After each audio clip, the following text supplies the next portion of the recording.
खबर आपको दें कि कराची में कारसाज ट्रैफिक हादसे की मुलजिमा नताशा के खिलाफ मुकदमे में एक और सेक्शन का इजाफा कर दिया है। तफ्तीशी पुलिस ने मोटर व्हीकल की दिफा 100 को शामिल किया गया है, जबकि सेक्शन 100 शराब या दीगर नशे के ज़ेरे असर ड्राइविंग पर लगती है। आपको अपडेट कर रही हैं इस हवाले से कि कराची में कारसाज ट्रैफिक हादसा की मुलजिमा नताशा दानिश के खिलाफ मुकदमे में एक और सेक्शन का इजाफा कर दिया गया है।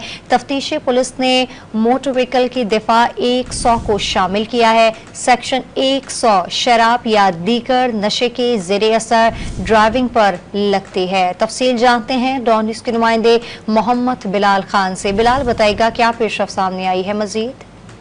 जी बिल्कुल, देखिए नशे के हाथ में कार चलाने के दौरान ट्रैफिक हादसे की मुलजिमा नताशा के खिलाफ मुकदमे में एक और सेक्शन का इजाफा कर दिया गया है। तफ्तीशी पुलिस ने मोटर व्हीकल की दफा 100 को शामिल कर दिया है। सेक्शन 100 शराब या दीगर नशे के ज़रिए असर ड्राइविंग पर लगती है, जबकि मुलजिम नताशा की रिपोर्ट में महलिक नशे आयस का इंकशाफ हुआ था। तफ्तीशी पुलिस हुकाम की जानिब से ये कहा गया है कि मेडिकल रिपोर्ट के बाद नताशा के खिलाफ नशे का मुकदमा भी दर्ज हुआ था, जबकि FIR में मोटर व्हीकल सेक्शन 100 को शामिल कर दिया गया है, जिससे मुतालिक तमाम तफ्तीश का भी आगाज किया गया है। जी, बहुत शुक्रिया।